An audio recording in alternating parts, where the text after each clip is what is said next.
Hello my friends, welcome to another video. This right here is Miss Erika Bauer from Artist Till Death, just one part of Artist Till Death. Yep.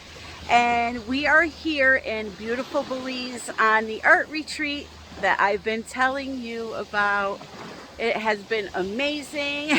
We have been doing everything, resin, acrylics. And you know, the whole reason why I wanted to bring her on here was because you guys know I've done a lot of resin work in the past, and I also have the second channel for resin, which I've been really bad about uploading to. So when I get home, I promise that is going to be changed. But I wanted Erika to talk a little bit about resin because I know a lot of people are afraid of using resin, whether it be the cost or just the health reasons or whatever your reasoning may be. It's great. For me, I want to play with everything. I love all types of mediums, and resin is just, there's so much more you can do with it as far as creativity versus acrylic pouring. You know, you're kind of limited. So that's why I wanted to bring her in. I want you guys to definitely go to her channel because she has amazing tutorials. Most are all live, so you can ask questions. It's just an amazing time. So with that being said, I'm gonna zip my lip and pass it over. So, I don't know. She's a beauty. Make me blush. So yeah, I usually do resin, but often I do airbrush or spray paint. We do murals, body paint. I do a lot of crystal work. And it is usually live so that I can answer questions for people as we do it. Videos are average about an hour. Obviously, you don't have to watch it when it's live, but would love to have you guys. Resin is very versatile. There are issues with health stuff if you have breathing issues, but always use proper PPE and it's not an issue. Obviously, I don't wear it on the channel because then you can't hear me, but that's important. And you can do so much with it. You can create sculptures, you can do molds, you can do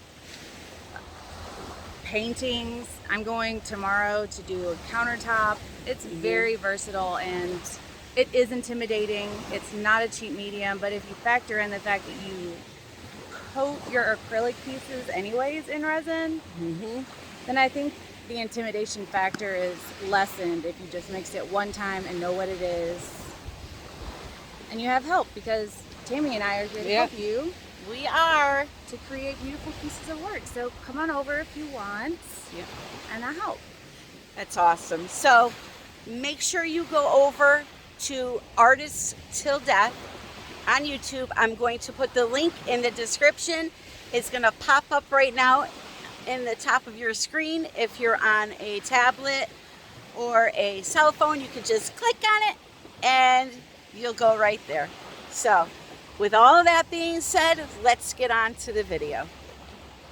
What does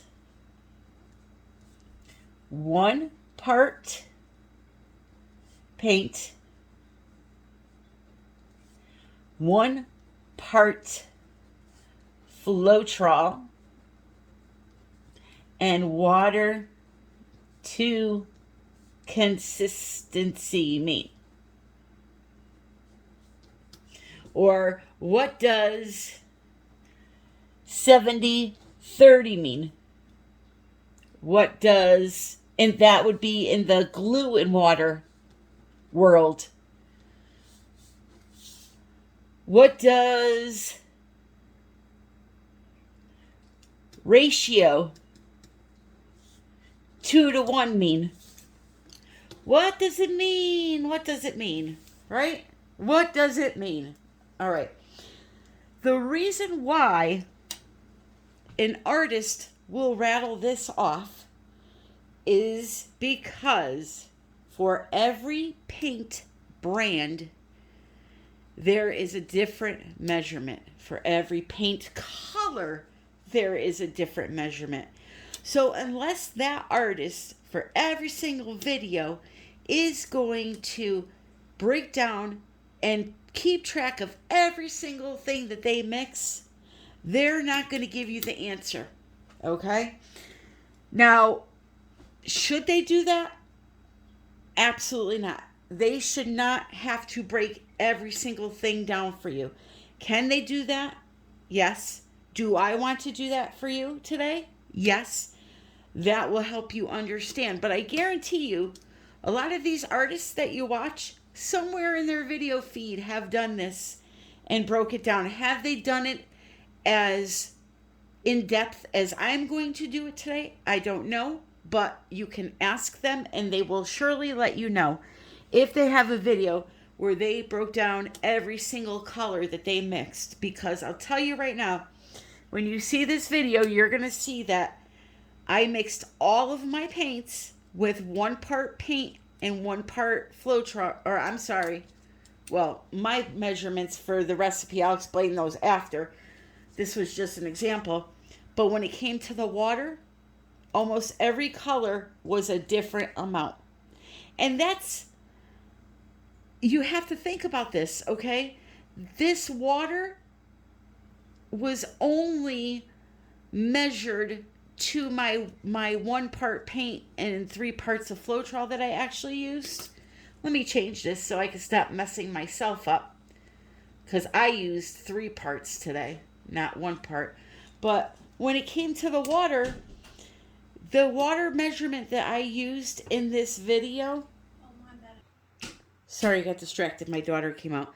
So this that I give you in this video is only going to be correct for the paint brands that I'm using, the colors that I'm using, and the amount of these two here. So let's say I used a teaspoon of paint, 3 teaspoons of Floetrol, and a teaspoon of water. That teaspoon of water, those 3 teaspoons of Floetrol only are correct for 1 teaspoon of paint by Pebeo in the color of iridescent blue-green. What happens if I want to make a big cup of paint? These measurements don't matter.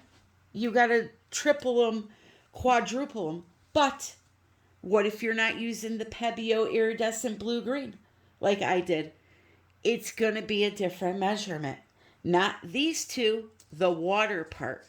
So if you can, I'm telling you, if you're struggling with acrylic pouring, I do this in a lot of my videos. Find 1 tube of the tubes that I use in this video and do the measurements that I'm doing in this video for that color that you found. And you will have the correct consistency. You only have to do this 1 time, okay? Because once you mix 1 color of paint up that I have, you will be able to feel what the right consistency is for a Dutch pour. That's what we're doing today, a Dutch pour. You'll be able to feel that consistency so that when you go in and pull out your ABC brand of paint that I didn't use in this video, you'll put in 1 teaspoon of your ABC paint, 3 teaspoons of your Floetrol, and then you'll be able to add a few drops of water at a time and mix it until you get it to that right consistency that you found out by copying me on 1 of my colors. Okay? So, again, it is very hard for a YouTube artist. Can they do it? Yes. Are they going to do it? No. Am I going to do it for every single video? No. Now, the thing with me is most of my paints and most of my videos, I do give you some kind of a measurement because I mix my paints for every video, but a lot of people don't do that. They pre-mix their paints and put them in bottles so that they don't have to mix them. The one thing about that, though, is what if you pre-mix all of your paints and put them in a bottle? Or you pre-mix a bunch of this paint and put it in a bottle, and then you had done a Dutch pour with it, but now you want to go do a ring pour. you can't use those colors without pouring them out of the bottle and thickening them up. So that's why I don't bottle my paints. Bottling your paints are good when you do one technique over and over and over again. If you're not doing the same technique over and over again, you're kind of wasting your time by bottling them, because the techniques themselves are different consistencies, different thicknesses. For the pearl technique and the bloom technique, those are three techniques that really have their own consistencies. And then beyond those, there's one consistency for everything else. Okay? So for the Dutch pour today, I am going to show you how I mixed up my paints. I'm going to show you 7 or 8 different colors plus my white. I'm going to tell you right now, the amount of paint I mixed up was enough to do 2 10 by 20 canvases, and there was a little left over. So again, it's not that people can't do it. It would just be a nightmare. And like I said, you would, for it to even matter, you would have to have the same exact paints that they're using. If you want to get right down to the nitty gritty, you're not going to have exact measurements unless you follow one of these paints, or if somebody else does this like I'm doing this today, find a paint brand that that person has and do whatever their measurements are to find out what that right consistency is. And then I'm telling you, once you feel it in your hand and you put your stick through it, then you'll be like, oh, I could put just some paint in a cup, a little bit of Floetrol, it's not going to matter. Now let me add some water in and thin it to where it's supposed to be. But let me show you the video and I'll explain it. Alrighty, so here we go. I am going to be using Pebeo Iridescent Green Blue, Blue Green. I can't remember the order of that, but that, and I'm going to use a teaspoon for you to make the measurements really easy. So we're going to do 1 teaspoon of paint, or 1 part paint. We're going to be doing 3 parts Floetrol, which would be the same amount multiplied 3 times. So 3 teaspoons of Floetrol.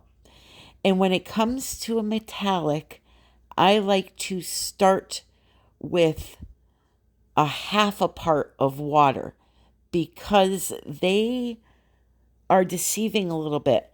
They feel thicker than they really are. And when it comes to a metallic, you have got to be careful how much water you put into it, because they like to fractal or make those little branchy looking patterns in your painting. They also will dry looking kind of broken up or grainy if you add too much water. So always start with a half a part of water, which would be a half a teaspoon in this case. And in this case, it was the perfect amount of water for this amount of paint in this color. Remember, this measurement with the water is only relevant to this brand and this color. So now I'm going to show you a heavy body paint. This is Deep Violet by Golden. And again, same measurements. All the paints will be mixed 1 teaspoon of color to 3 teaspoons of Floetrol. The only difference will be the water. So because this is a heavy body paint, again, I'm going to start off with only half a part of water. Now, the reason for that with a heavy body is because they clump if you add too much water in them at once. So I did a half a teaspoon, and here I'm showing you how the blue is flowing faster than the violet. So they are not the same consistency. Now, that can cause a huge problem for you if you do not fix it. So I'm going to go and add in my other half a teaspoon to make it 1 full teaspoon so far. I'm going to show you the consistency. It is still too thick.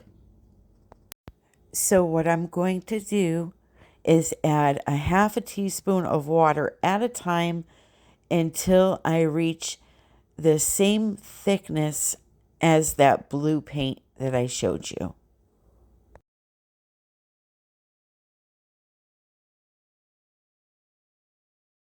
Not that you can see it, I'm just testing what the trace looks like on both of them. They both match, and now that one is ready to go. So that color took 1 full teaspoon of water, whereas the first one only took half a teaspoon of water. So now for this blue black indigo, I'm starting off with a full teaspoon. I know with this color that it will take at least that, and it's not a heavy body, so I can add the water all at once on this one.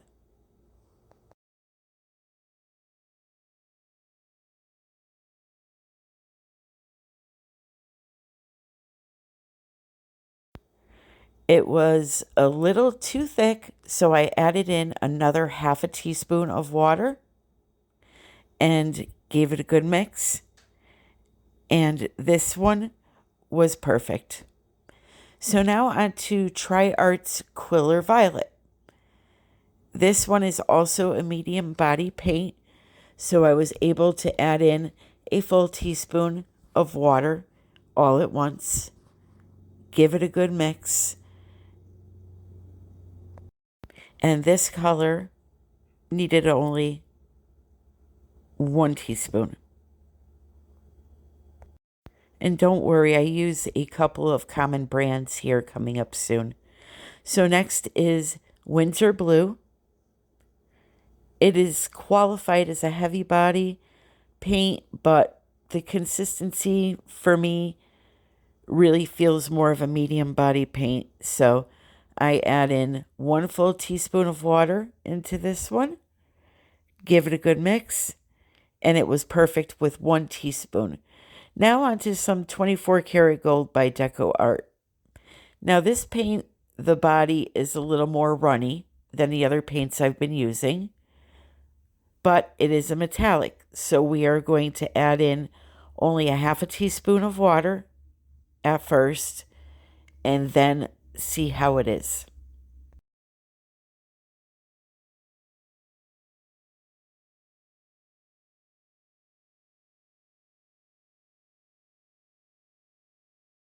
So now here's a perfect example. The first metallic we did, Pebbio, needed only a half a teaspoon. This one needed a full teaspoon of water. All of this matters when you're mixing your paints for acrylic pouring. If they are not the same consistency, the pour will have issues. It can crack because it dries at different speeds. The design may not blow out the right way. You know, numerous things can happen. So it's really important to try to find the right consistency by following one of these colors that I'm using. This is bluish green by Amsterdam. It took 1.5, I believe, teaspoons of water, and then it was good to go. Next up, we have Payne's Gray, the same maker of the blue black that I use, Atelier. And we start off with 1 teaspoon of water on this one.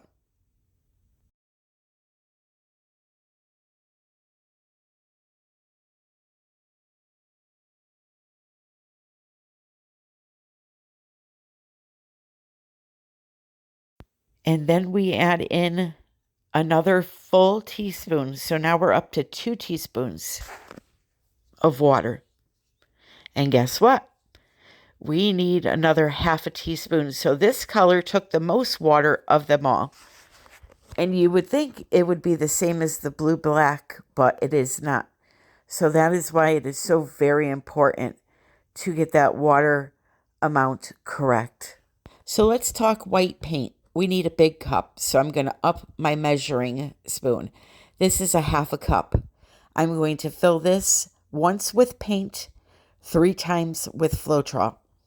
Now, the white paint I am using is Artist Loft, but it is Artist Loft Level 2. It works excellent. The Level 1 works excellent. The soft body they sell in a bottle works excellent. They all work excellent. One other brand that you may not realize that works really well for Dutch pours is Blick Titanium White from Blick Art Materials. I have a link in my description of the video with a discount for free shipping, and I think there may be a $5 off or something like that also. It works really well. So if you need a good white for your Dutch pours, I suggest that. Now, the water, I only put in a 1/4 cup of water because I didn't want to put a full half cup in there and have it be too thin. And it's a good thing I didn't, because a 1/4 cup was the perfect measurement for this amount of paint. I want you to take a look at the surface. I want you to hold your stick up high. I want you to look for, it almost looks like a vortex. You're going to see it now here in a second. Pull your stick out, hold it up high, and it should make a hole in the surface. Do you see that? How it's going right into itself? That is the consistency you are looking for with all of your paints for this technique. So now, with this, I take it and I just pour it on the surface of the canvas, this white paint, and I tilt it around. I find it's easier that way to get a nice level surface. Sometimes when you use the spatula, if you're not experienced, you can leave too much paint on the canvas in certain areas, and that can cause problems for you. So if you're new at this, I highly suggest just pouring some in the center, tilting it around, and getting it to go over the edges. Now, I'm going to tell you, this Dutch pour right here, I end up scraping, but I wanted to let you see it and explain why I scraped it. So I did speed through this one, but the one you're going to see that I keep, I actually show you that real time and explain what I'm doing. Here are my 2 favorite blow dryers for Dutch pours. The blue one you can buy at Walmart. The red one is in my Amazon shop. Why did I not like this? Because I used too much paint. Do you see the width of my paint line where I poured the paints down? For a 10 by 20 canvas, which this is, that line should be no wider than 3/4 of an inch. It was almost 2 inches wide. It was just too much, and the negative space was not enough, so I wasn't happy with it in the end. But I wanted to show it to you so that you can learn from that. This guy right here, I always get asked what it is. It is a Puffy 2000. You can buy it through pourscraperepeat.com. I will put the link in the description. So now that I got rid of that mess, let's start over again. I pay very careful attention this time to how wide my line is. And as for the design, I kind of just winged it and put it where I wanted it. KanellaCiraco from KanellaCiracoArt, my friend, I love this type of layout for the paint. It makes the composition so much more interesting, and we have Kanella to thank for that one. So thank you, Kanella. Make sure, if you don't know who she is, which I highly doubt, go check her out.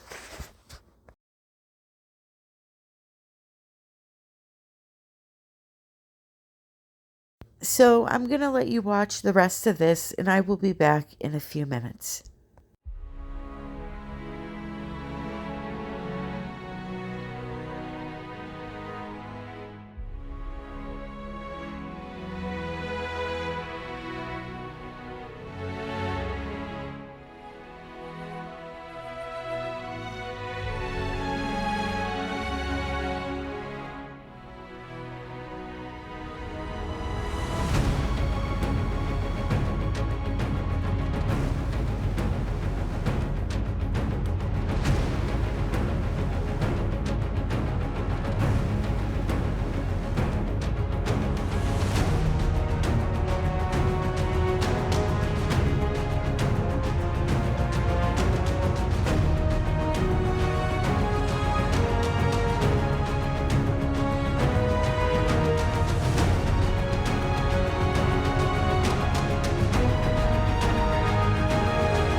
So first, let me give you a view with the lights off and the flash on. We have some really pretty shimmery colors. I love the composition. It's really deep and luxurious looking and sensual looking. Yes, paint turns me on. Color turns me on. It just makes you happy looking at it, you know? And we can all use a little happiness. So I was very happy with this one. I'm glad I scraped it and went at it again. And I actually have another one that I want to show you that I did right before I went on vacation. But first, here it is with the flash off, just the colors, what they actually look like. So once it dries, I will throw 2 coats of KS resin on it, and it will be a stunning piece.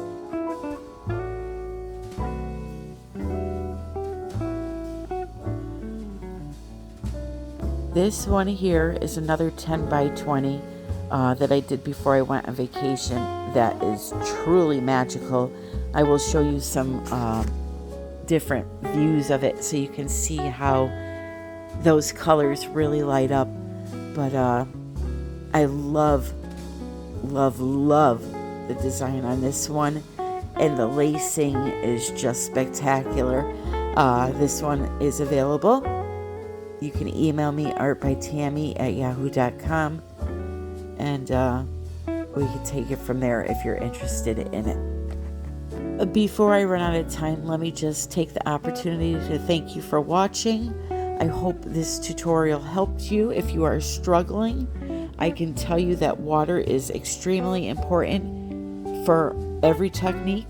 So maybe I will go over some more techniques with measurements as I did in today's video.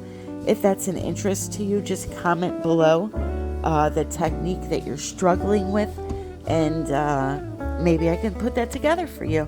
That's what I'm here for, to serve. So please comment below. If you're not subscribed and you don't want to miss any tutorials, click the subscription button and click the notification bell right next door to it. If you're looking for discounts on products or ways to follow me on other platforms, because I do release different types of videos on different platforms, just look in the description of the video. So here I'm using my white light to show you how these metallic colors light up. They are just really pretty. This piece is one of those that, you know, it's pretty on camera but extraordinary in person. So if you're interested, again, just send me an email. If you did not see my video from Belize where I made this beautiful resin ocean, you have to check it out. The pictures are there from vacation. I'm going to be doing some more resin work and putting it on my actual resin channel, which is called Resin It with Tammy A. I just started that channel, and I haven't been able to upload as much as I want to because one channel is a full-time job and I have life to deal with, but I will be uploading now that I am motivated by this beautiful ocean that I made. It reminded me just how much fun resin art can be. So be sure to check out that channel. It's also in the description. Go over to that channel via the link and click on subscribe.